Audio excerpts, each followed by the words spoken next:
Good morning. Welcome to our December edition of our Kentucky K-12 CIO and EdTech Leaders Webcast. I'm David Couch, Department of Education. Thanks for joining us. I have a variety of folks here with us from the Department of Education. Also, they'll be joining us by Skype. We're going to try that method out. But it's great to be here in Estill County schools. And I was here back in March, 3 straight nights. My cousin you guys hosted the girls' regional tournament, and got to enjoy that trip 3 straight nights. And by the way, they run the regional tournament, so I was pretty happy about that. So it was a fun visit last time here, and it's a fun visit here today. I'm here with Superintendent Jeff Saylor. Superintendent school for how long you been here? This is my 4th year. Yeah. And I get to see you also with the Kentucky High School Athletic Association as well. You play a role with that, and appreciate interacting with you there. And Jeremy, thank you for joining us this morning. You've had a few things going on here. Yeah, we had a power outage last night, so that's knocked out part of our wireless system. Our brand new voice over IP system has ceased to function today, but thankfully we're doing this webcast, so that's the important thing. And what's fun for us is to come here at elementary school with all the Christmas decorations. That's a fun part for us to come here. Can you give an overview of the district to our folks that may not be familiar? Like I said, I've been here 3 straight nights back in March. Well, yes. Estill County Schools, just give you a little background about our school district. We have approximately 2,300 students, P through 12. We have a unique setup in the fact that we basically have 5 schools, but we're really a small K-12 school district, if you really want to think about it. We have South Irvin, which is our preschool center for preschool kids. We're here at Estill Springs today, and Estill Springs is kindergarten through 2nd grade. West Irvin Intermediate, which is grades 3 through 5. Our middle school, and then, of course, our high school. And we've had just a great 4 years here. I arrived here 3.5 years ago, and when I got here, the first thing that I started trying to do is talk about the culture of our school district and what our mission and our vision are for our students. And one of the first things, and something that everybody, no matter where I go, they will hear me say, that I believe that all kids in Estill County have a destiny to do something great in their lives and the lives of others. So everything we do focuses on that mission and that vision. And we've been able to reach out to our community and to build community support within our community. You're sitting at a school right now that's undergoing about a $4.5 million renovation, and that wouldn't have been possible without the support of our community. We were able to go out to our public and tell them that in order for us to be able to provide the facilities that we needed for our kids, that we needed to pass the recallable nickel. And we had to build the trust with the community in order to do that, because there was a failed attempt right before I got here. And I always find it best whenever you are straightforward with people. You tell them what you're going to do. You tell them how you're going to use something, what it means to them. Then you have a lot better chance of gaining their support. And we were fortunate enough to build that community support. And we're no longer seen as the school system. We're seen as part of Estill County, and we've got representatives here from our fiscal court today, and different community members. And our goal is to reach out to our community and do everything we can to be a partner in this community. So we're very fortunate in doing that, and because of the passage of the recallable nickel, we're able to see this facility at the end of a renovation. We're getting ready to break ground this May on a $13 million career tech facility, an area technology center, and thanks to the support of our legislature and the Work Ready Skills Initiative grant, we're going to break ground on that $13 million facility to provide first-class career and technical education, not only to our students, but the students of Powell County. And, that wouldn't have been possible without our community getting behind us and supporting us. So we're constantly looking for ways that we can reach out to our community. Last night was a huge night in our school district. We celebrated Irvin High last night. And Irvin High was the independent school district here in Estill County that closed its doors in 1971. Last night at our high school gym, our basketball team, we donned the black and gold, and the Golden Eagles of Irvin High took the floor for the first time in 47 years last night. And our band, we played the Irvin Fight song. Our cheerleaders were in black and gold. We just had a big celebration, and we had close to somewhere between 75 and 100 Irvin High graduates. And you see people walk into that gym. That one lady I was fortunate enough to meet, a graduate in 1947. She came in with her sweater on from when she was in school. She even had her pep club key chain that was with her that she purchased while she was a student.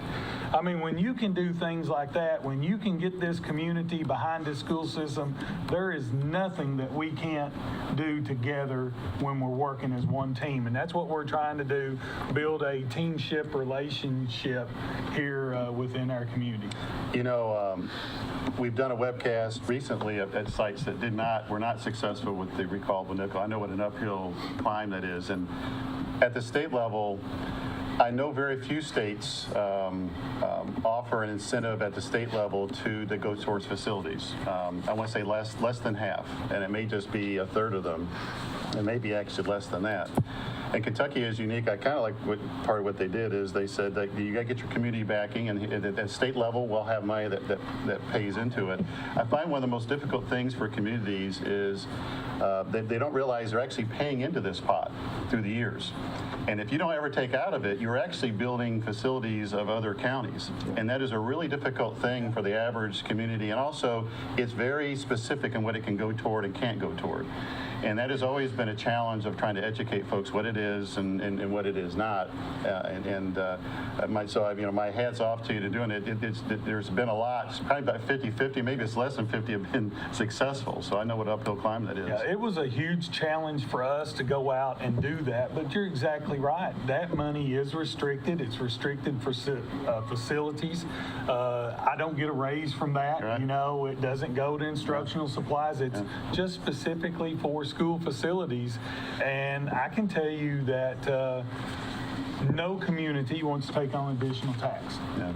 But I can also tell you, if we want our kids to have the best, then we've got to be able to supply their needs. And, we had less than $3 million worth of bonding capacity. Yeah. Over the next 3 years, and hopefully by the end of 5 years, we will do approximately $25 million worth of construction in our school district. The facilities in this school district will be second to none in the state of Kentucky. And, having great facilities is one part of it. The second part of it, and the most important part, is the education that our kids receive. And, you can see that the changes that we are seeing that's taking place in our schools, our principals and our teachers, they're working hard each and every day. Our staff, we've reached out and, we've tried to take pride in our job performance, no matter what our job is, whether we're the bus driver or the cook or the instructional assistant, pride in being that we take personal responsibility in delivering excellence every day, because we have to remember that we are employed by the taxpayers of Estill County. I think that's an important point to make.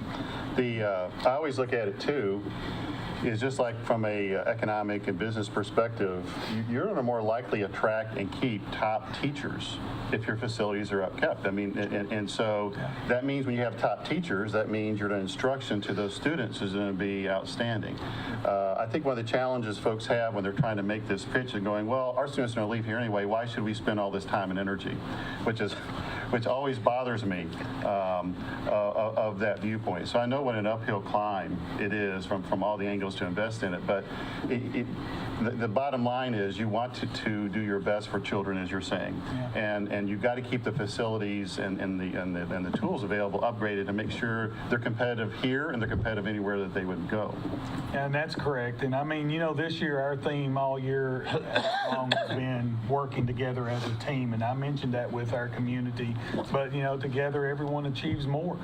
And, our central office staff, when I arrived here, we had a lot of islands and there wasn't a lot of transport between them.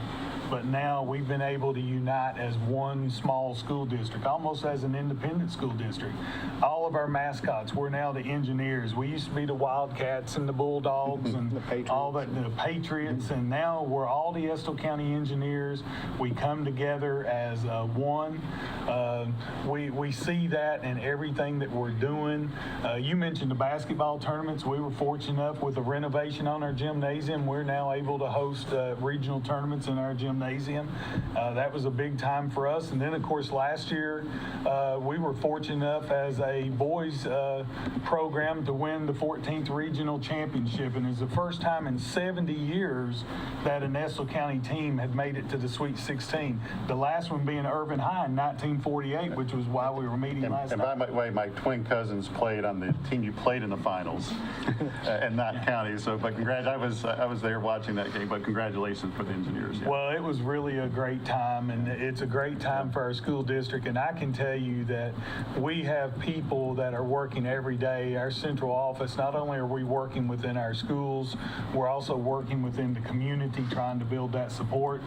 I'd be remiss today to not mention that we have Cluster Howard here as our newly elected state representative, and Greg Witt, who is Senator Robinson's field agent here in Estill County, and we're glad to have both of them here. And we were talking about the nickel. Of course, the legislature does have to step up and do their part, and that's one of the main selling points with the recallable nickel is that in Estill County, the recallable nickel is actually a 6.1 cents increase in the property tax, which is $61 for every $100,000 of evaluation, which is a lot of money in a small community like this and for farmers and people along that line.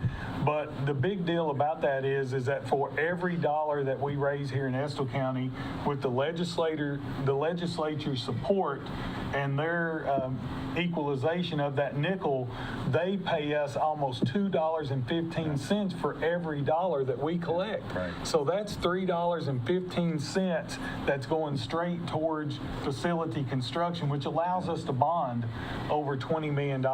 So we couldn't do it without our legislature. Mr. Howard's coming back on the legislature. Of course, Mr. Harold is going off as our representative, and they have been very responsible for equalizing that nickel, and they've kept their promise. And without keeping their promise, the nickel would just be another burden on the taxpayers here. Like I say, it's a very unique thing Kentucky has. It's just trying to educate the public about this neat incentive, but you got to do your part and step up. So it's once again, congratulations. Well, as you said earlier, we've been paying into this for so long. It's time for us to pull some of that. And that's what it was back. for. It was for folks that really showed a true need at a certain part. But once again, is there's a time you take it away and you take it out, things you've invested, but you got to put a little bit of your own in. I like the approach they've come up with. It does make it harder, but you got to spend more time with the community, say this is what this is for, this is why we're doing this. Yeah. Well, if it was on our own personal money, if somebody came to you today and said, you put $1 in, we're going to give you $2.15 for every dollar you put in your savings account, there wouldn't be a one of us that wouldn't be all over that. Yeah. I mean, we'd be on top of that in a minute's time, period. So it is a unique setup. It's hats off to our community, and we're fortunate enough to have our judge executive here and our newly elected judge executive. We have a great working relationship with county government. It's just, I can't emphasize enough that to be successful in a school district, if you don't have the whole community behind you, you're fighting an uphill battle. And thank God for the people of Estill County and the backing that this school system receives. I'm proud to be the superintendent here. I hope to look forward to spending some more time here in the coming years because we've got a lot of great things going on. So let's talk about some of those things. You have one-to-one, so this kind of thing. Tell me about what you're doing here, Terry. The school board approximately 2 years ago allocated some funds for us to venture into the one-to-one category. We had decided, of course, we went with Chromebooks on this, just like most of the other districts are going with. And this is our first year that we've actually implemented that. And we're doing it in a rollout stage of putting into 9th and 10th graders hands first. One of the stipulations that Mr. Saylor had was we didn't just want to take and say, okay, everyone, here's a Chromebook. You know, we wanted to make sure the kids could utilize them most effectively. So we, at the point of implementation a couple of years ago when the school board decided, we made it mandatory that these 9th and 10th graders had some type of keyboarding class. We didn't want to give them a device that they're just going to be using their fingers. So we did that. Then, of course, we've educated all of our staff. What good is it to give our staff members a Chromebook or the students a Chromebook if the staff members themselves don't know how to utilize it? So we've spent several $1,000s on training all of our staff members, the teachers that are actually going to be utilizing these, getting level 1 Google certification. We're waiting on some Title IV grant approval. We're going to be training about 70 more teachers to do this because the more that we get our staff trained, then that's just going to trickle down to our students. And as of right now, it's been a great success. The teachers, it's opening up an entirely new world of just, textbooks, paper, and pencil.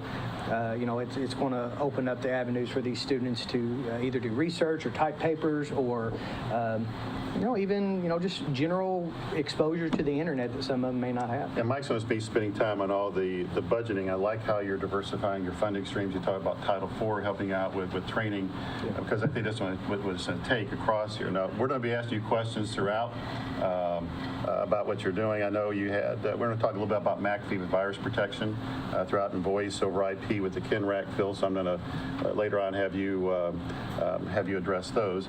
I want to move on to other parts of the agenda, but we'll be interacting Maybe let with you. me add one other thing before we move on from this. Please do. Listen,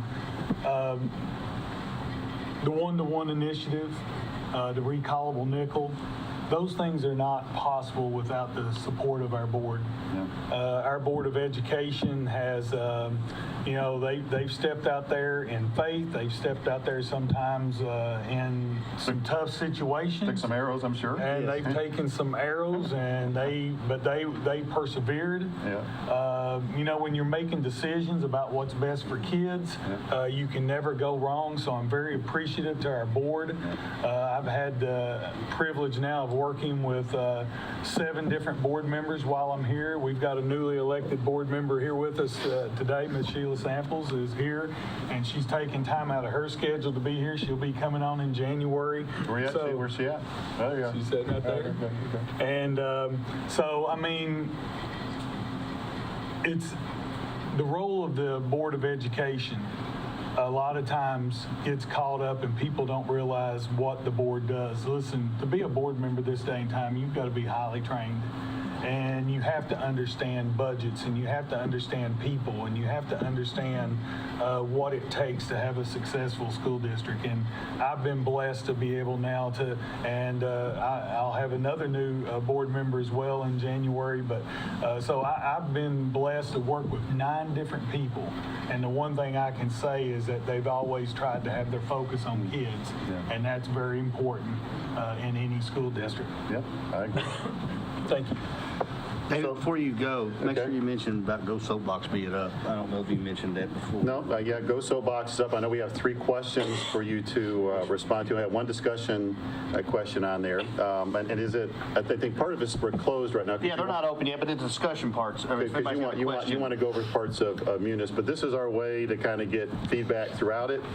And also, as the Office of Education Accountability presents, we have someone kind of monitoring this for questions you want to make sure we ask them. But before they present, I want to give a little bit update from Kirsty, Nicole Bauer, and Matthew Constant sent this to me to make folks aware of it.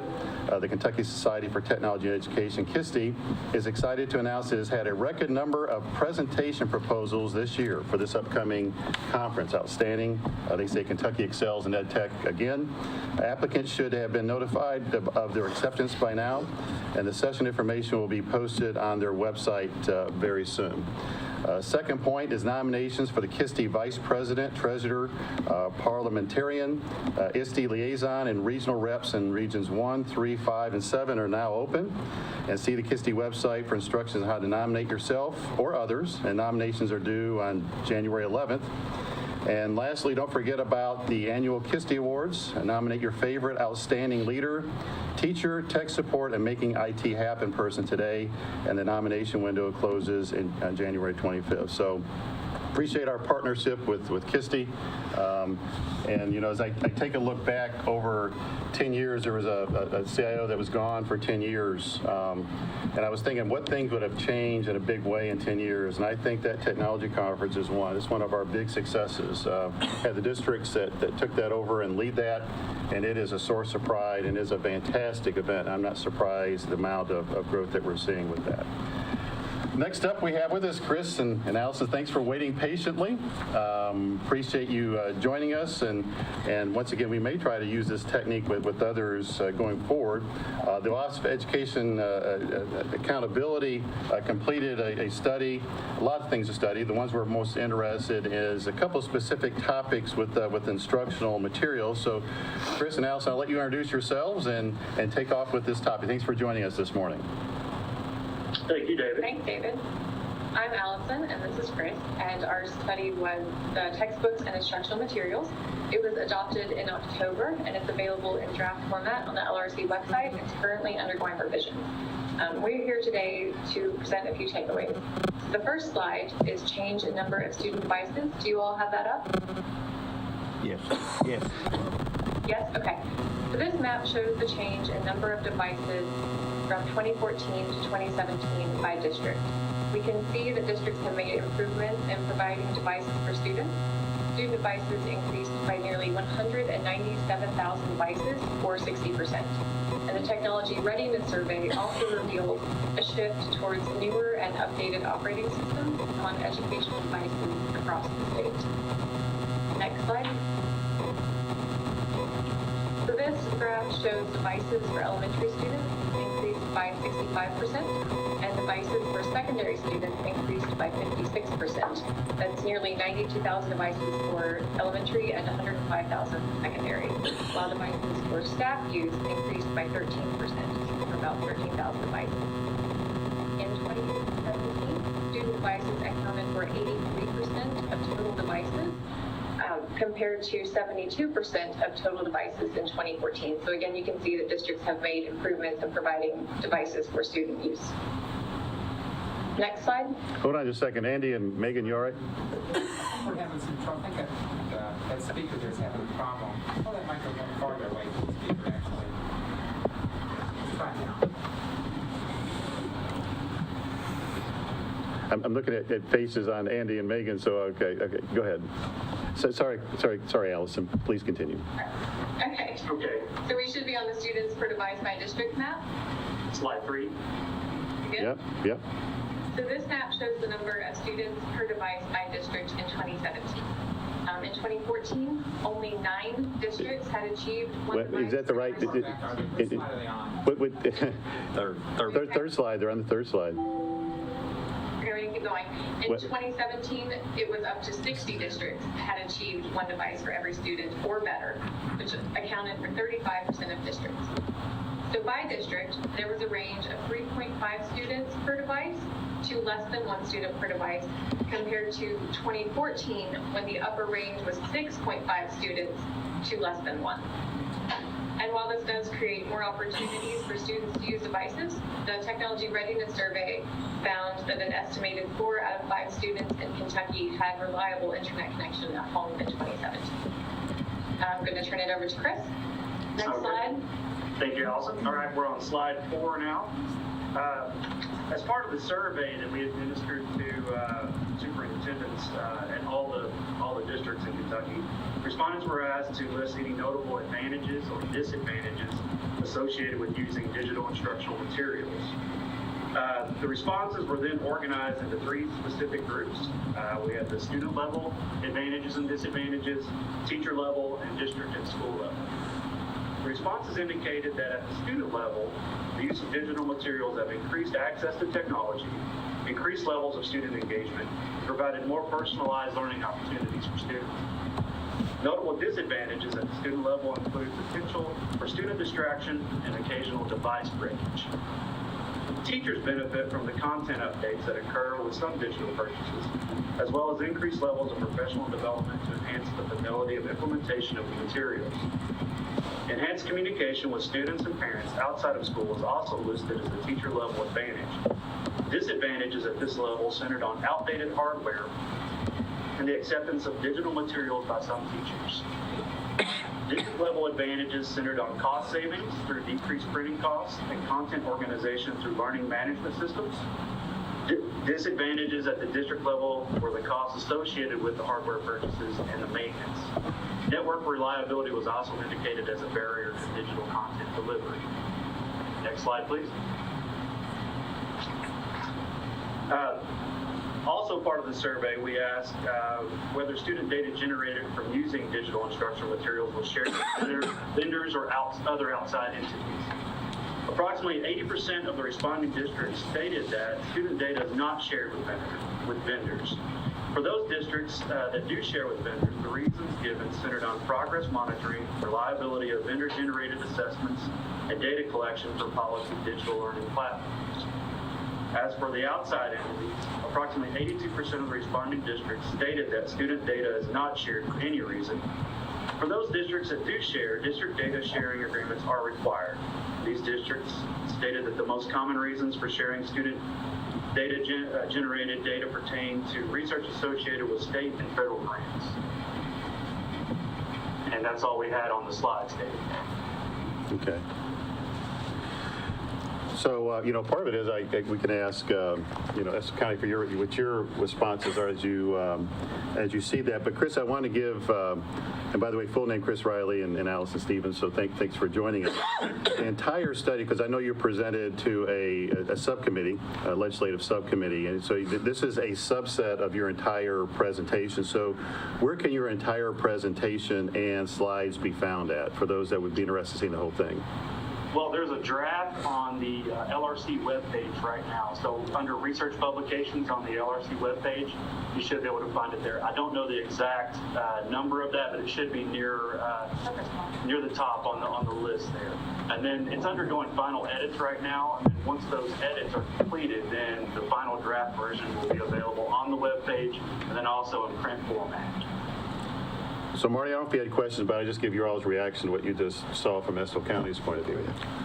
Well, I know that we have to make investments in technology, and we knew that from the time that we arrived here in this school district.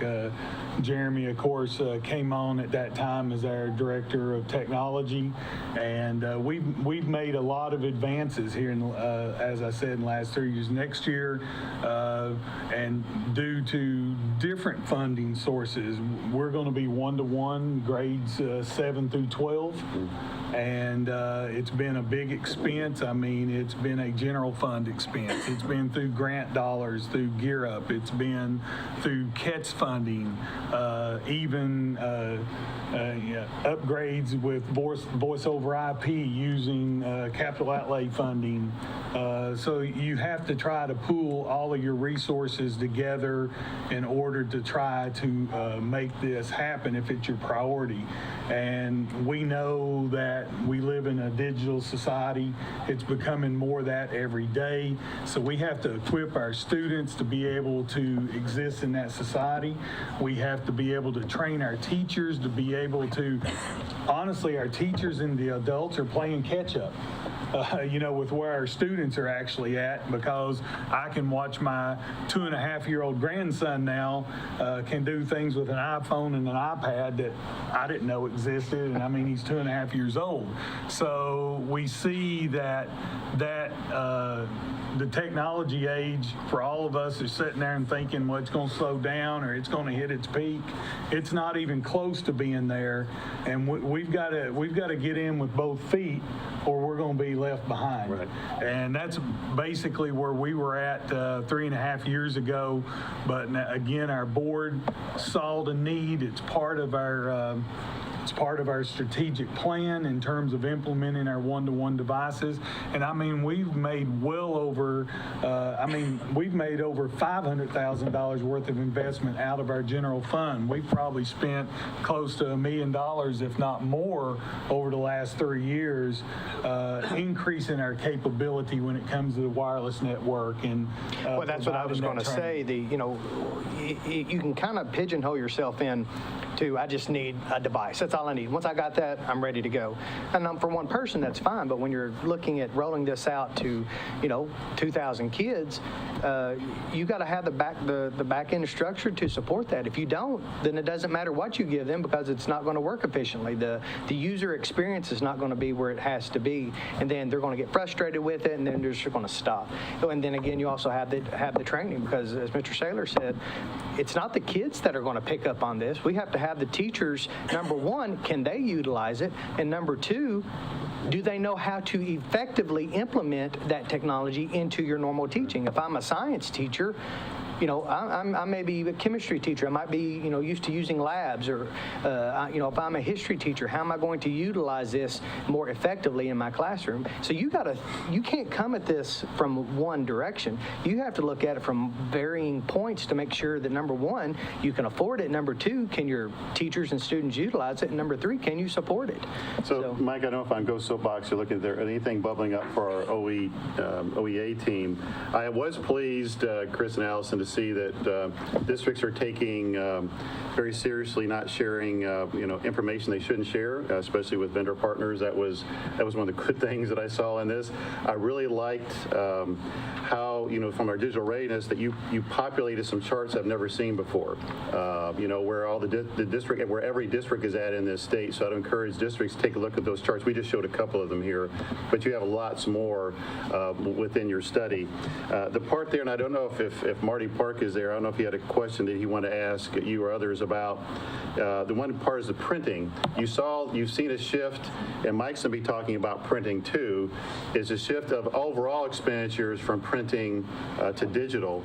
And Marty, I don't know if you wanted to follow up on that and you had a specific question you wanted to ask them. Well, thank you, David. A couple points before I get into the general question. But thanks, Chris and Allison, for being here, and Bart Laborie's here as well. The cool thing about this study that you all worked on and published, by the way, I've posted the URL to the study in Go Soapbox and also tweeted it out for folks to check that out. But taking our pre-existing data from digital readiness work that we do annually, which we find extremely valuable on many fronts, and then adding, some perception and feedback or belief statements from our district leaders is just a great add when we think about shifting from print to digital. So just a general question for you all as you work through feedback, work through data. Did you find any, and I know we talked earlier about not really seeing a discovery on feedback on positives or negatives from print. That wasn't actually part of the survey. But did you all come up with any ideas or thinking there in terms of positives or negatives associated with print? Well, I mean, the question was asked directly about digital materials. In terms of like the barriers with print, I think that some of it has to do with content updating and things like that. So I think a lot of districts like switching over to digital materials now so that way they can have that constant updating of content. I think a lot of the reporting features that are associated with digital content help them to organize the data that are associated with all the students, and it helps to keep them to where they can make data-driven decisions in the classroom. So, I mean, I think that's kind of useful. Regrettably, we didn't ask about the print materials, but I think that will be something interesting to look into for those that still like to use those materials. So Marty, let me stop you right there. Let me ask you all, now you've kind of gone to the, I call them electronic delivery devices. Have you seen a reduction in your printing costs yet? Because that's one of the things we're taking a look at over the next years. Does a one-to-one help reduce the printing costs? And as he said, one of the plus sides, we see the content can be kept more up to date. We know books it's really difficult. They come out X number of years and you don't get to update them. With electronic content, it can be done immediately. So that's definitely one of the advantages. Have you seen, as you've moved, you seen these differences between print and digital? There has. Funny you mentioned that. I used to actually do textbook sales before I went back into. That's interesting. Yeah. So as you can tell, if the textbook world is changing and no one has funds for textbooks, do you really want to stay in a position of working for textbooks? So that's why I came back into teaching. But we actually did a new copier contract here about a year ago, and one of the things we implemented was paper cut, which I'm sure a lot of the other districts are using.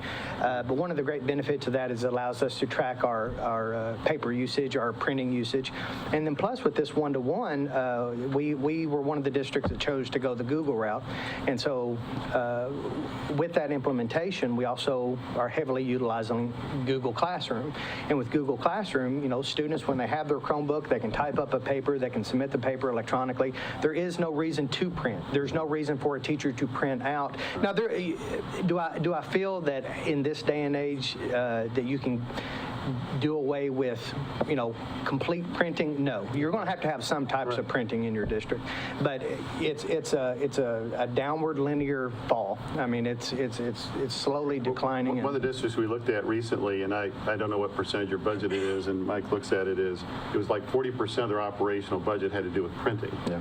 And so the part is, if you move to these electronic delivery devices, does it help? Like younger grades, there's still a lot of handouts with stuff, and you're not 100% limited 100%. But can it make a dent in that, which would free up money to buy other things? Well, I think it would, to talk about it. It's about changing mindsets too, changing that mindset that I've got to have that printed copy in order to do that. So it's all about, as you move forward, just getting that different mindset about how we see things delivered.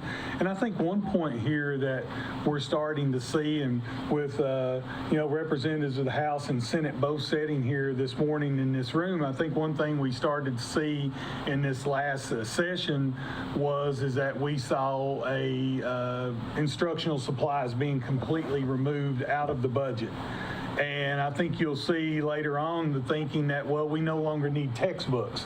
So that's not a allocation that we need to make to our school districts. And I would, my point to our legislative body would be is that no, we're not buying textbooks like we used to. And no, maybe we don't need the money that we needed in instructional supplies at one time due to reductions in printing costs and those types of things. But again, remember, technology is a huge investment. It's constantly changing, and what we have today is not going to be up to date 3-4 years from now. So those dollars need to be redirected, not cut from the budget, but they need to be redirected into technology and into different funding formulas for school districts so that we can continue down this path. Because as I said, it is a very expensive path to go down, but it's the right thing to do for kids. So we're going to try to do everything we can to do what's good for kids. That's why I was talking about electronic delivery device, because you still have the good content you still have to pay for, and the device itself has a cost, initial and ongoing cost. So that's the shift we're looking to see is the paper printing come down, is the one-to-one going up and the refresh rate go up. So that's kind of that question. That's a good point. It doesn't mean you can just slash it and that's no longer needed. You're just redirecting the cost. Redirecting to a more modern way to deliver. But I will say, when I look at your all's technology activity report information, your overall printing cost that you've reported hopefully is pretty accurate. And I know you and I spoke briefly before. It has reduced significantly from what you reported the previous year to what's in this last year of reporting. Yeah. I mean, I want to say nearly half. It's not half, but it's. And part of that. So it has. You definitely have seen a great improvement. And part of that too is when Mr. Saylor became the superintendent, we had to have that shift in culture, and prior, you just, if you needed it, you printed it. If you wanted to print more copies than you needed, then, go ahead and print them. But now, especially with the implementation of paper cut and some of the cultural changes that we've made, you can do more with less. And so that's the mentality that we try to establish. Well, Allison and Chris, thank you. I appreciate you all giving us some highlights of it, and this is a good way for us to do some other things in the future. Thank you, David. We really appreciate the opportunity. Thank you. All right. And once again, if you have any other questions that we didn't see pop up here and go soapbox, feel free all during the webcast, and I'll make sure I'll circle those back to Chris and Allison for them to respond to. So take care. Thank you all. And I know we have some of our other presenters that will stay there. We're going to shift now to Go ahead and talk while you're handing me a laptop. okay. All right. So what are you going to do with that laptop? Okay, you're going to show some things up? Okay. All right. So we'll try to do the separation. So now we talked about this in our November webcast, but now we got some more detail of some charts that Mike has gone through, and we want to show you that we actually use the data that we collect.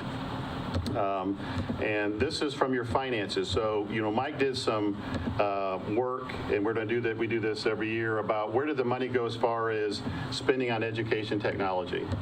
And so we're All right, so I'm trying to get situated there. Yeah, we use the same machine for the Skype and for this. So, so let me just say real quickly, we do have a couple of questions on Go Soapbox that can be opened up now, and you might kind of wait to answer them as we talk a little bit, so we can make sure that folks are understanding kind of what we're looking for in the responses to the questions. There's two, number one and two. Andy, can you all open those? Okay, the first and second question, and then the discussion.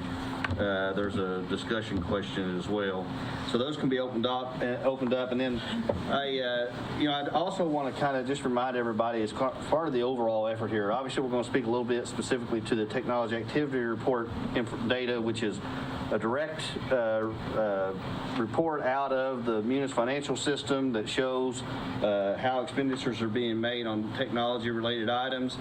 Last month, we highlighted a little bit of the digital readiness survey information. Another activity that we do, and we share with you guys via this method and some others, is our information we get from our contracts and from the feedback from our partners and the reports we get from those.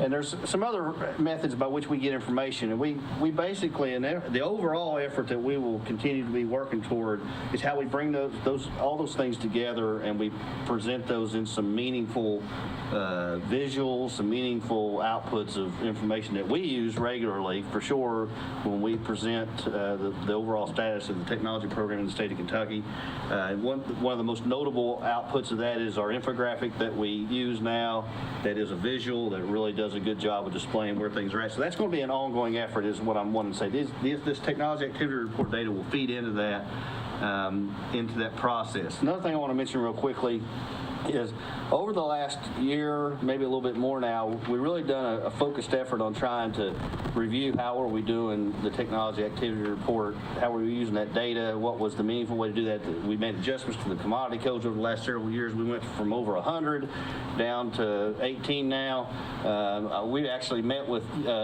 here in Estill County, as part of meeting with districts to specifically talk about that. So that was a contributor. Estill County was a contributor to that process as well. And I guess I say that because do make sure you give us feedback about what's useful and meaningful. We want this information to be meaningful to districts individually, as well as for how we look at it as a state overall. So if we can switch to where we're showing the first one there, Andy and Megan, this first graph, and We know all you can see that very easily. well, that will be a little bit challenging, but I didn't do it as a slide specifically, so I can zoom in anywhere we want to. So this first graph, and we'll just go. We got several different graphs, and I'm just going to kind of go through some of them really quickly, and some of them we'll spend a little time on and talk about. So this first one is our annual spend by commodity code. So what this means is, over the last 4 years, this is what our spending patterns have been on these different areas. And so I think this is useful information for folks to to really look at for sure individually in a district. And of course, we look at it from the state overall. So the first one there, student instructional device, you can see that our spending overall went up over the last 4 years. The last 2 years, though, it remained pretty consistent. And this is both with EdTech money, CATS money, as well as other funds. Let me see. We don't have to talk about either. The printing right there is one that we were talking about. That cost it really doubled in the last 2 years. And I'll show a chart here in a minute that will show that we anticipate that even being higher. For some districts, such as yours, it appears that you've been able to show a decrease in that.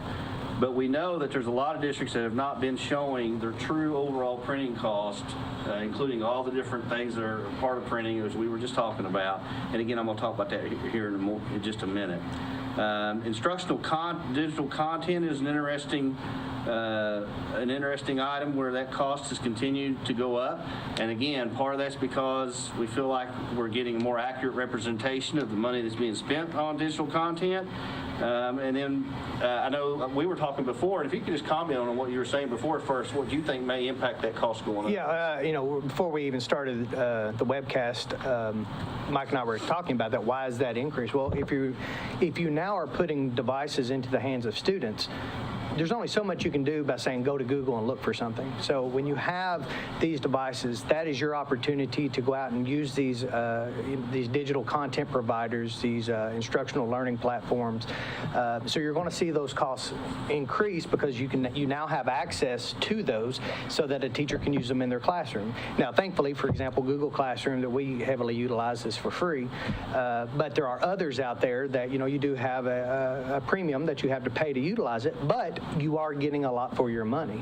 And so it's going to give the teacher an opportunity to use this digital content with their students live in classroom, because now each one of their students has a device in front of them and can actually participate.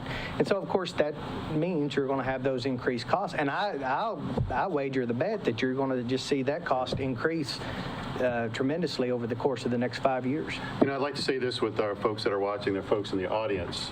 One of the questions would be, how do we compare to other states? Well, the unique part is, and I know we have some new folks here, Kentucky is the national leader in education technology. Not one of them, the one. We're the only state that can do this.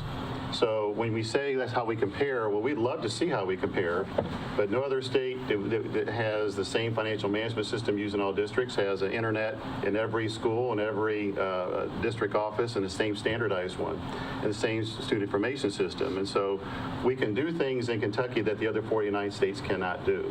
So this is, interesting, but once again, I would like to be able to compare it, but we can't. But the key part, as Mike said, is making sure we're populating it right.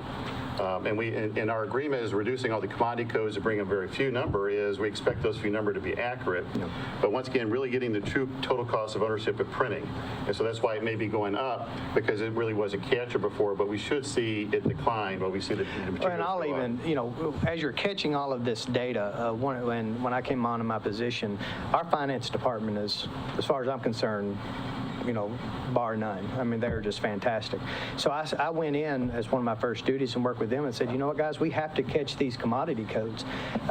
We may have, let's say, a printing PO come through that I'm not aware of. They forget to send it to me. Right. So by working with them, they're sort of a stopgap that if they see something, I said, if it's technology related or you have no idea what it is, call me first before you do anything. And so that's another good way of making sure, of course, if you're like, Jefferson County or Lexington or, any of these bigger districts, that might be a harder thing to do, but it's the same principle. You have to have those stopgaps in place to make sure that, hey, this is technology related, which categories are going to fall into. And you just made me think, one of the things that we do as we present to the state board every year is we report on, the representation of technology in the state and the expenditures, and we do compare that to what the overall cost of education is, and what percentage is technology, and how does that compare to industry, and how, and those kind of things, just to make sure folks understand kind of how we're doing that here in Kentucky, how that lines up with the other industries, non-K through 12, and it allows us to make some pretty good points about where, you know, we continue to struggle in having the dollars that we need to do, you know, some of the programs. Another area right here I'll mention real quick on this slide, and I can jump from any of these. I got some points I want to make, but I didn't really try to do it as a kind of PowerPoint thing as much as I'm just going to go through here and talk some different things, is our area of district technology personnel. That's obviously been a topic we've been focusing on for the last year or so. And, you know, we are seeing increases in the dollars that are being spent. I'll have what'll be a little more interesting chart here in just a second I'll show, which is where it compares to what we project the spend should be for personnel. So I'll point that one out right here in a minute. I guess, let's see here. And then just real quickly, I'll show on this one. There you go. Y'all get the, since we got Skype going, y'all get to the luxury of being shown there, guys, so you can wave if you want to. The overall spend has increased really pretty steadily the last 4 years as far as our spend on technology here in the state of Kentucky, and that's what that right there shows real quickly. Again, now let's see, this is a pretty interesting, this is our, let's see, I'm going to have to zoom it a little differently here. This is our percentage of spend on all the different categories that we have, that we track as part of the commodity codes and the technology spend here in Kentucky. Now I know that's really difficult to see. Student instructional devices continues to be at the top of that list with our district technology personnel representing. And just put your thing right on top of it as you're talking. Yeah, the district technology personnel, the student instructional device. I guess I'm trying to think of something here that really jumps out as far as a change or a shift as far as the percentage of spend for the different areas. And it may actually show up better as we look at some of the other graphs. But again, this is another example of how we want to try to break this information down, show it, and make it available for folks to look at. And, you know, just a real quick comment. You'll see here in a minute we've got some graphs by regions, and I'm not going to go over each one of those at all, but I'm just going to kind of show that we have those right now. But one of the things that we want to make available is for districts to be able to quickly be able to do a graph that would show their district compared to state average for different things. Now you can do that by looking at the numbers today, but we know that it would be helpful if districts could just plug in their district and be able to see a quick comparison to how they look compared to the rest of the state. This is the graphs that show the commodity code of spend as percentage of the total spend. Student instructional devices, that percentage has went down, meaning we're spending, as far as the overall technology spend that we have, we're spending less of that total dollar amount on student instructional devices today. That's a reflection of the cost going down for those devices. So we are buying more devices. We're putting more devices in the hands of students, but our cost for that category is going down overall. It means that we have money to spend for a different category. You know, that we are spending more money in a different category, such as instructional digital content. And then our district technology personnel, the percentage of our spend for that has actually went down overall as well. Now, I'm not sure exactly what that means yet. Well, that doesn't mean a good thing. And that's what I'm traveling the state with. As you know, I presented to the Kentucky Association of School Superintendents last week about the people side of education technology. So as we're seeing the buying of digital materials and content and devices and the number of people going down to keep it reliable, keep it maximized, and keep it secure, that is one of the most alarming things. And so that's the reason I'm traveling the state. I like some of the comments I got back from the top 5. I think a lot of people like that what I'm trying to do to get the message out, talking to all the co-ops and all the different groups, is what else can we do to get that on the radar screen of superintendents and boards as you invest in technology, make sure you're adequately addressing the people side of it, so you're not like the Lucille Ball thing, you're just sitting there eating all the candy and stuffing it in because you're overwhelmed, or the great baseball team has a great baseball pitcher, but you don't have anyone else playing the other bases, and so you're. So David, if I'm hearing you right, you're saying I need a raise? Need a raise, need a bunch of more people. I think that's what he's saying. You know, with shrinking budgets the way they are, I can understand that school districts are faced with a tough task on where you're going to put your dollars. But again, to go back to what we talked about earlier, I think this has to be a commitment. And people, they don't see the people behind the scenes. Behind Jeremy are two other individuals, Andrew and, Matthew, that work tirelessly in this district to keep our technology up and going. Also, the teachers that are working in the classrooms, we see that. We see the devices. We don't see the people behind the scenes.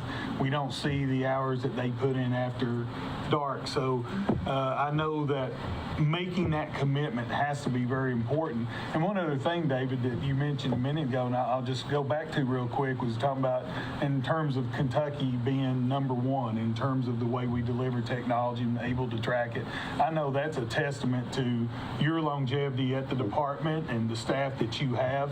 But, sometimes you talk about in comparing that, sometimes the best comparison, if you're number one, compare it to yourself. And that's what this data allows us to do. It allows us to see the changes that are taking place within our state, and we compare it to ourselves.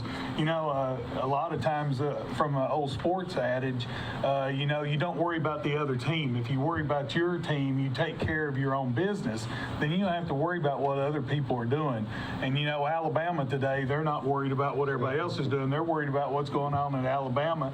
That's why they've got the number one football program in the nation. Right. So, the same with technology. We might not have all those comparison points, but as long as we keep looking at ourselves, and that's what we do here at the district level, where are we at now? We were just talking this week, after coming back from the conference, you talked about digital driver's license. Right. And now we're putting all of this technology in our students' hands, and we've had a few hiccups with students getting out there on the wrong sites. We've discovered that, the Google messaging system, we had to put a halt to that, and we really weren't talking a lot about citizenship. In terms of digital citizenship, I'm going to get tongue-tied here, but that's okay. But I think, that has to be a part of it. So as we've come back, Jeremy and I have talked, okay, now as we're preparing students to receive their Chromebook, we're going to require them to pass digital citizenship. They're going to have to gain a digital driver's license in order to do that. It'll take us some time to implement that. Not a huge cost measure to do. It's just a matter of getting a system in place in order to do it. And we do a lot of systems work here in this district, and that's just another system that we'll put in place. And just a plug for Kentucky for our new members is the digital driver's license was created in Kentucky. It was created with a partnership with the Office of Education Technology, University of Kentucky, and our STLP students, our Student Technology Leadership Program students, are the ones that created for all grade levels. And by the way, 49 other states have now implemented our digital driver's license. Wow. So it just, but once again, I appreciate that's a really good technique because as you're immersed in a technology society, I think it's important to maintain your good people skills, and that's what the digital citizenship is all about. And we see examples of not exercising that every day. So it's very important, and we're going to do what it takes to give our students the technology they need and also teach them how to use it appropriately. And I think that's very important. He's got a great team. Yes, I do. Hey, that's awesome. That's awesome. Pulling back up here, Andy or Megan, and this is where I'll jump back and forth to make some comparisons. And again, I didn't do this necessarily as a presentations PowerPoint type layout. That first category, again, just using that as an example, student instructional device, our spend of technology funds, those are funds that are provided as a state offer of assistance and then are matched by the district. Our dollars that we're using for that toward our student instructional devices, we're using less of those funds, which means that we're able to use other funds more so to supplement and to complement that purchase. You can see over here again another one we've been talking about with district technology personnel. We're using a significant a less amount of technology dollars, CATS dollars, the EdTech dollars, the dollars that are provided as state offers and match, meaning that we're using more of other funds, which I'll show the comparison here on this other chart. Again, if you look at that student instructional devices, our dollars that we're using of other funds, we're using more so than we did in the previous year. So again, the contrast there.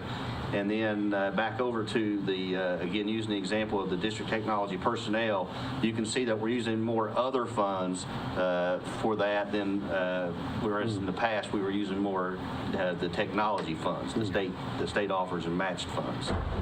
And again, we can look at other areas here. Just another one real quickly here on the digital content. We've been speaking to that one.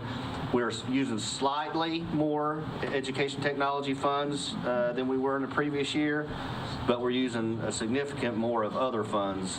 So again, all of that supports that we've got a lot of other dollars that are having to be pulled upon and utilized to support the overall program. I'm not going to go through each one of these charts I have here next as much as I'll use them as an example. And just as a note, we will make these charts available. We're going to do a little bit more cleanup on them, make sure that they are laid out right and everything, because they kind of have been a work in process. The TAR data, for all intents and purposes, we've been working with it about a month now, trying to make sure we've got it all captured correctly and so forth. But this chart layout, and again, we personally certainly welcome feedback on what charts are useful or not. This is one that would show the overall dollars spent for the last 4 years. This one right here is EdTech funding. That's the money that is state offer and match. And then it shows the percentage of those dollars that are being used toward the overall spend. So again, that represents our overall spend, the percentage of overall spend is less than the actual the dollars that are available. That makes sense the way I was explaining that. And I mean, it might make more sense when I show the other ones here. Other funding, it's remained about the same when we talk about the other funds that are being made available and what percentage that makes. That's nearly 88% of the overall spend. It's 87. Let's see, what is that? It says over there, 87. 87% is other funding. And we done that for all the different categories. So like student instructional devices, our overall spend, but the percentage of funds that we're spending overall, that's a much less number. That kind of was reflected on some of those previous graphs as well. So again, this is an example. We've done this for I'm not going to go through each one of these. But again, is that useful or not useful? That's something you all can look at in the districts as we make these available. And, and then again, give us feedback on how we might look at these different ways of presenting the information. And if there's any questions, obviously somebody point that out to me. Marty, I know you're monitoring Go Soapbox, I assume, so you can point it out to me if there's any questions that come up, and we can jump back to any of this. I'm trying to just kind of get through, make sure we cover. I definitely want to get down to where I'm showing the crosswalk with our projections in the master plan unmet need budget. As you get down to that part, I'm just going to talk as you scroll down. And Judy Evans, appreciate Judy's here. Represent how many districts do you have? 31. She's our representative, our field staff representative for our district. So appreciate you being here. I was looking at common themes because we had the top 5 turned in across the districts, and the CATS offers was always on their mind, keeping the funding going, keep raising the funding, and that's a common theme. I just read through our Region 6, which is all yours, and I'm reading the rest of the state. And I saw even yours, Jeremy, talked about, and this will be in the 2020 session, legislative support for funding. I know from education technology, the 2 big areas that we'll be going after is as we're seeing this explosion of instructional devices, that means they need more bandwidth. Right. And so you'll see a raise and a request to raise that. And that happens about every 6 to 8 years. We go before the legislature to address that because we've seen this increase since 1992. The other part is to try to raise the CATS baseline back up. And I think in order for us to be successful, we're going to have to say the kind of things that we'll be addressing. Maybe the people side, maybe technology resource teachers and digital learning coaches, technicians, and more of them, and to pay them a little bit better, as well as maybe one of the targets that we have of that, because we have all this data, I think, to support both of those. This increased usage, we just saw the OEA study about how much more people are going to the digital side of this, and definitely the bandwidth consumption is going to need to be addressed, and also the people side of it. So just for those that fill that out, once again, appreciate you doing that. but that was a common theme. And so obviously the upcoming session is not a funding session, but in 2020, but it also means within your district, and I think you have your superintendent support to help us if a legislator comes in and says, is this important to you? I think we'll get a thumbs up for that, because it does take the district saying this is important and them saying that to your local legislators as we're saying at the state level. So those are going to be the 2 points in that order. It'll be increasing the bandwidth and also doing something about the baseline, trying to raise it back up, because as most folks know, when we started this effort back in 1992, we were at 19.5. Now we're at 16.1, and we've actually gone the other way. And a lot of that has to do since 2008, since the economy was affected nationwide and here, but we got to have to reestablish that if we're going to maintain our position here within the state as being the national leader and doing the best for kids. So, and part of this is you have to look forward. We may not know what the latest and greatest is going to be 5 years from now, because that's how fast technology changes. So now it's kind of hard to react to what's coming down the pike, waiting on the legislature to approve the funding. You have to be forward thinking and say, you know what, we don't know what's coming, but let's go ahead and make sure we have the funding in place so that we can support it when it does get here. And even with our state board, as I presented the master plan, they heard me talk about 2020. And that was just this summer getting approved, just because I got to try to get on their radar screen, and we need to get on the district's radar screen to get that on everybody's, and make sure they're talking in a way that can connect with folks. Mike, what else do you have in that? Well, real quickly, I'll just show real quickly some other information that will be available. So this right here shows the overall, the bar on the left is the master plan unmet need budget projection. And so this will show the total expenditures that we've captured through the TAR, the technology activity report over the last 4 years, from left to right, the 4 bars to the right. So obviously that's easy to see that we fall way short of meeting what, and we know that that's always going to have some gap to it. I mean, when that doesn't have a gap to it, it will be well, I don't know what would allow that to ever happen. Let me just say it that way. But obviously our goal is to close that gap between those. And so and again, I won't go through all these, but we've broken these down for all the different categories. Printing services is one where I'll just point out as an example. We projected with the new master plan unmet need budget a significant dollar for printing services, because that's what we captured through a sampling of what districts were actually spending, which was not getting captured in the technology activity report. It's still not getting completely captured in the activity report because there's so much aspects of printing that was not being, it was really mainly just, as we were talking earlier, when people were buying printers and not all the other associated costs and so forth. Even though we did see it double from $5 million to $10 million as far as overall spend, we still project in the next year we're going to see that number come up. And I'll say this, I'll be the first one to say it. I'll be tickled to death if we find out that does not go up, because the goal should be for that not to go up much more, and we'll adjust our projection down to a lower number. But when we done the new master plan, all of our sampling of actual real costs with districts showed that we needed to have a projection that high. So that's an interesting chart right there, and again, we'll see how that plays out. So again, we've got the charts that show the master plan unmet need projections for all the different categories, what the actual spends are. We'll make that available, just keeping time in mind. I won't try to walk through all those.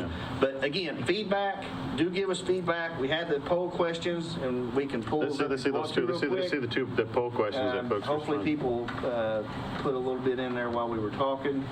So the first one was the reported increase in spending for printing services. Was that a result of more accurately capturing the information, or an actual increase? So it does look like that pretty well. Everybody's saying that's a matter of more accurately capturing the information. So we were kind of hopeful that was the case. You got the second one. Read every day, by the way. Megan gave me the one moment, please. So this question was the reported increase in spending for instructional digital content, and was that a more accurate capturing of the information, or was that an actual increase? And that's split 50-50, which is interesting. I mean, and it represents what you were saying as far as you expected that there is going to be an increase in that spending. Yeah. So the other category we have was, and we don't have to go through it, was an open discussion question that we will look at. We were interested in the feedback. feedback in it, and that is, from a district's perspective, what's one of the most interesting things that you've seen as you looked at your TAR information? And so we will look at those. We Yeah, don't have it'd be to interesting. go Yeah, over and those. you can look at those while you're going through here and see if there's one to bring out. All right. I did want to, once again, you heard me thank Judy for the top 5. That's a way to get us feedback on the things we're doing well, the things we can improve on, and where we need to go. I looked at all Region 6 and most of Region 7 either last night or this morning, and I'll have a chance to look at those all during the break. So our next webcast in January, I'll spend a lot more time giving those trends. I did that individually of what I thought went well, so I'm interested in seeing how well what I had matches up to what you all have. On the other topics that we have is, you saw me put a handout here. The Kentucky School Boards Association did an outstanding job, highlighting our Student Technology Leadership Program. I sent you a clip of that. I sent you the link of that with Jeff Sobolski and the great work that he does. It is the best Student Technology Leadership Program in the nation by far, the biggest and the best, and we're very proud of it. And the Kentucky School Boards also highlighted Simpson County, their STLP. So please take a look at that article. Really good article in there. You also saw in here we talked. We said goodbye to Harold Burchell. Harold Burchell has been in school systems in K-12 for 48 years, and if you count all his time in school, which he does, he puts it close to 70 years. So we say goodbye to him from the program. From the program. Harold's still around. Harold's still around. But that was fun. I sent in the agenda. I sent a little clip of my feelings about Harold and his contribution in our, I call him, he's in our KETS Hall of Fame, and it was fun with all the Region 8 CIOs and EdTech leaders being there, and some of them went back from the very beginning, especially in Knott County. They had four levels of their EdTech leader that were there. So Harold, thank you for your contribution for all these years. It was fun to say goodbye to you there in such a good and deserving way. Dee Dee Connor is joining us from Frankfurt, and she's going to give us an update on the school report card and Infinite Campus and anything else with data science. So Dee Dee, thanks for joining us. Hello. I know you've gotten a lot of emails about the school report card. Hopefully everybody can hear me. Yes, Ken. But we've got information that's gone out today that's confirmed that all the domains are now open for districts to review. The schedule is to have those reviewed by the end of the week.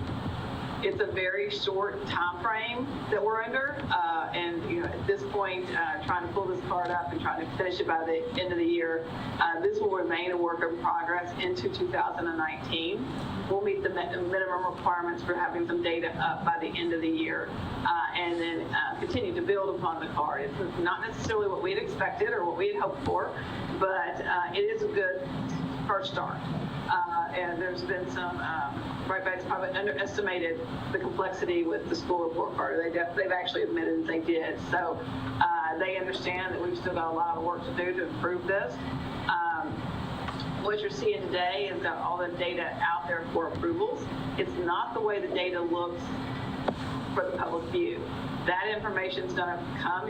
We're actually, from what I understand, Brightlights is going to give us a password protected. So we may reach out to you guys because we can send out to your distribution list the password with the expectation that it be kept private, considered a big embargo, and then that you share it individually with your superintendents and some key people within your office. The problem is if we send it out through the superintendent message, if we send it out through the DAC message, all those communications end up going public on a public website. So it's a little bit of a little difficult to kind of try to share that information on how to look at a site with one site without it end up being a press release. What we're trying to do is pull the announcement back from the public release, even though we may go live with it by the end of this year. We do not want the media release until it'll be the 7th is what we're planning for January. A couple of reasons for that. The calendar year. Yes, thank you for that clarification. So what we're expecting is that on January 7th, we'll make an announcement to the media. That's for two reasons why we're delaying it. The first reason is we didn't want to open before the first week of January to make sure that schools were back in if questions came up that there would be a meeting would have somebody to go to. The second thing we wanted to make sure is that as you do that, the media has the opportunity to get that information prior to their weekly papers. So that's why we went ahead and delayed to the next week, because it would have been Thursday before we could have been released it the week previously. So that together, 7th, there's a webcast scheduled for that announcement. The card it'll be out there in a URL that probably nobody knows before then, but it's not going to be part of the public release until the 7th. The big thing for technology is that the one area that we have responsibility for reporting in the school report card, the data got lost. It just went away. We were advised that they had the data, that it hadn't gone away, it wasn't displaying. And late last Friday, they did say that they actually did lose some data in that card. We were able to provide them a file that we had pulled here on as of November 7th. So if you did have data that was reported prior to November 7th, we have actually shared that data with them, and they're in the process of trying to load that data. They'd already sent an email out to many districts that they felt like had the issue to tell them to take a look and to start entering data, but they have since told us that they are also going to be trying to load data. So as a combination, trying to do it, it may be something that the EdTech leader can help with, so each school doesn't have to go in and enter the data, because we've always had some concern about making sure that school report card data is in line with the digital readiness data. We don't want that to be out of sync. The other thing is, in reality, if it doesn't get done, and I mean, if your schools just say we're not going to do it this year, it is optional. There's only a couple fields that are not optional, and I don't think anybody's really going to be looking for those as their first area of looking, and that's the total number of computers and the student to technology ratio. Those are the only things that are really required at state regulation to include. The other items are, and if the school chooses not to report that, it's just going to be on their school report card with no data reported. And that's fine. I mean, it is optional for this year. So there's a couple of ways to attack that, try to get the data back in there. If you're finding it being missed, or wait, give Brightbyte some time to enter that data and then go back and check it, or just say, it is what it is this year, and it's not going to all be reported. So that's really a local decision. We do apologize, because we do hate the fact that time was spent putting that data in, and then somehow or another disappeared. Didi, to be clear, it was the technology portions, as I could call from our discussion yesterday. It's not the overall school report card. You're talking mainly. No, it's just the technology portion. Yeah, and so I did get the feedback from the top 5, and we'll be, and I appreciate that feedback on the technology portion of the school report card. We'll have a discussion internally about how we handle that going forward. Part of it is the duplication of it. Part of it is which tool do we really use to collect it? Is it the school report card, or is it something separate? So we'll have that discussion. I appreciate that feedback on the top 5. So just want to use that to introduce that. Make sure we'll address that. And that's something we did talk about even as we made the decision to put in. There was no reason to have it in both places. This was just an overlap year. After this year, that conversation will continue on where are the best places to capture that data. Yep. Didi, on Infinite Campus, I know we had the conference, which was great in Louisville, and we have some upcoming training in January. Right, we have mid-year training in January. All the information is on our case page on our website. So if you can help promote that or participate, and even if it's just coming and going for certain sessions, we do stay on track for that session, for that training, and don't vary from the agenda itself. Okay. Anything else, Didi? That's all. Thank you.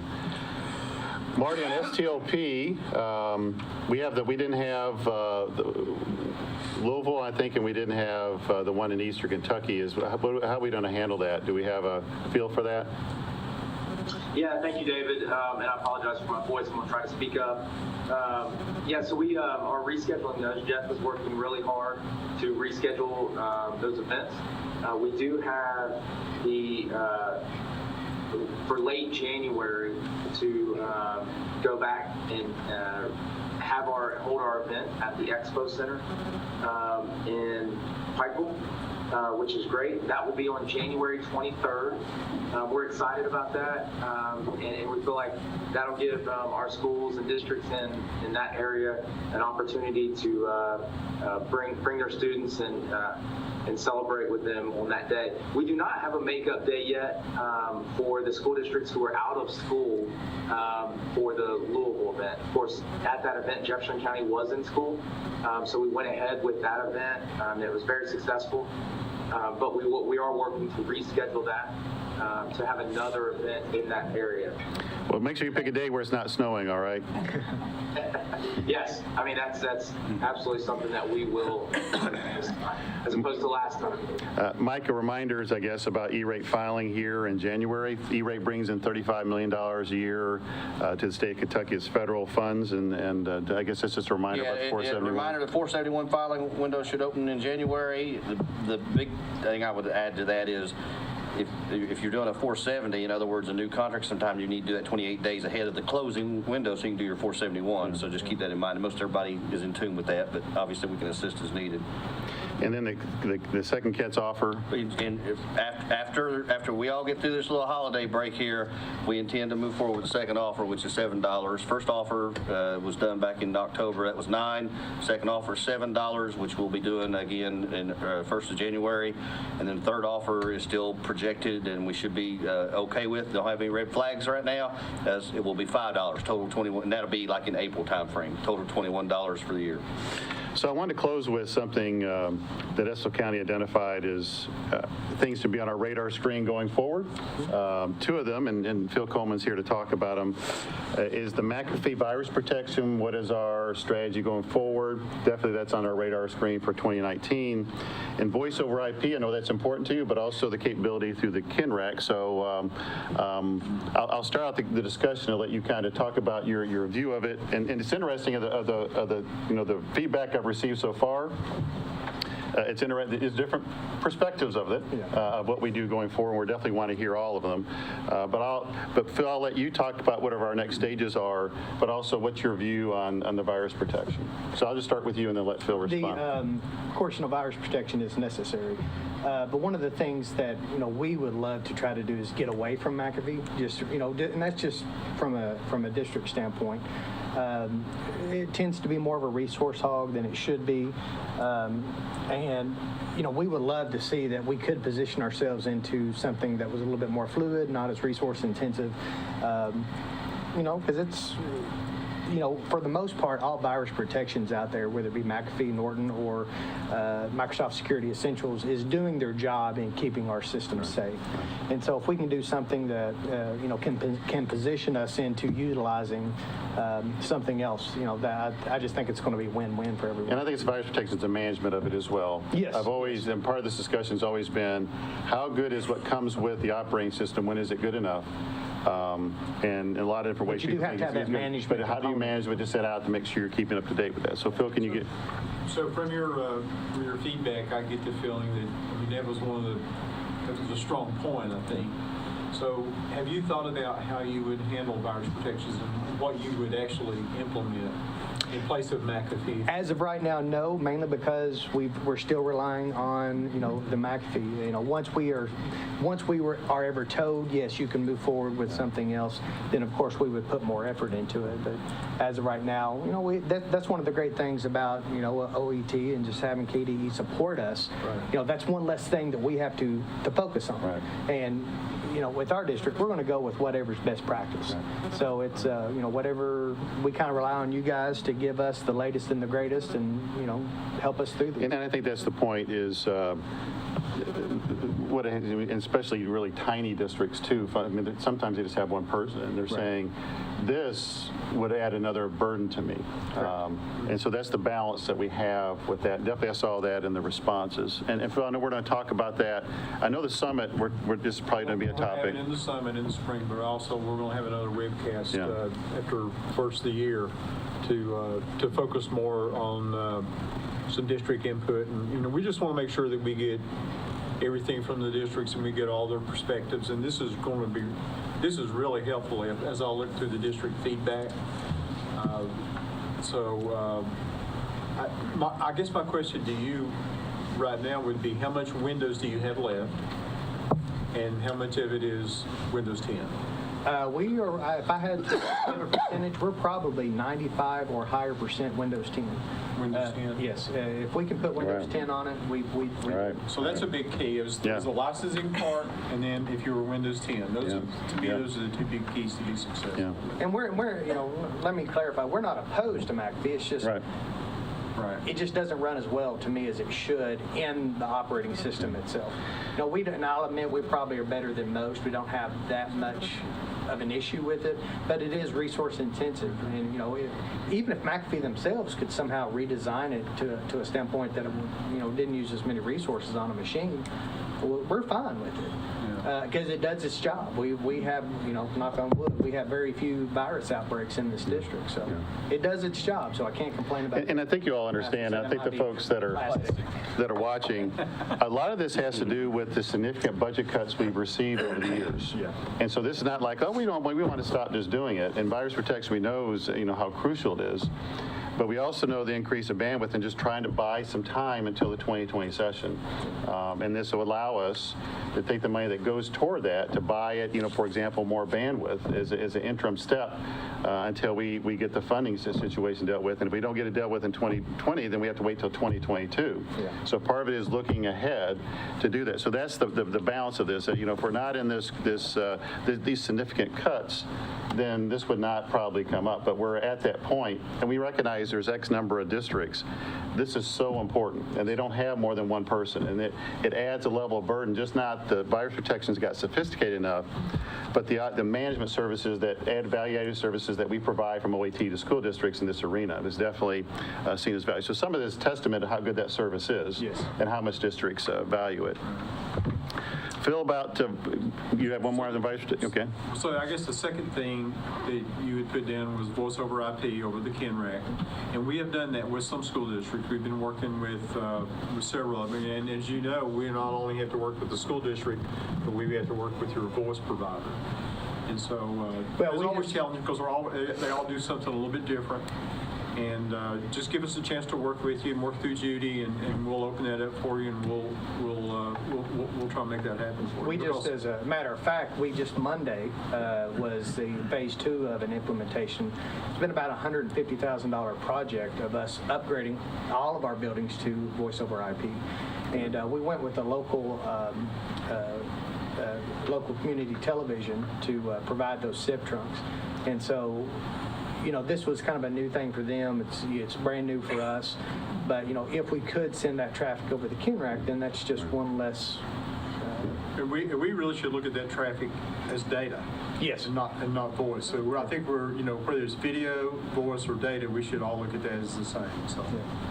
Well, we made it through the webcast with the power. The Yes. power hung on. David, before you do that, before you get to closing, I want to mention one more thing that we did have on the list. Okay. Technology planning, we've worked and got a new template that we're going to have available out to districts in January, and I think it's going to be really useful and really valuable. I've mentioned it a couple of times, but I just wanted to say real quickly, in January, folks should see, districts should see that new technology planning template, and I expect you're really going to like it, and if you don't really like it, then we're going to work with you to where you would really like it, because I think it is going to be very useful and beneficial. And not that a lot of districts do a good job already, but this is going to really help us have some additional consistency about how we're capturing that. So we last another minute with power. We're good.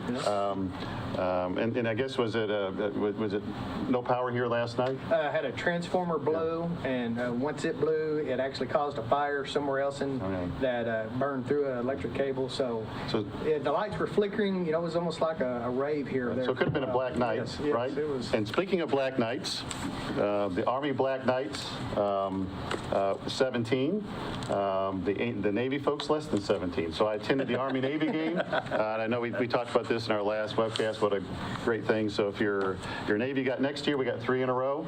So that was a fun event to attend. It's a fun event to be here today. So thanks for being our host, and we'll see you in January. Hope you have a good Christmas. Take care.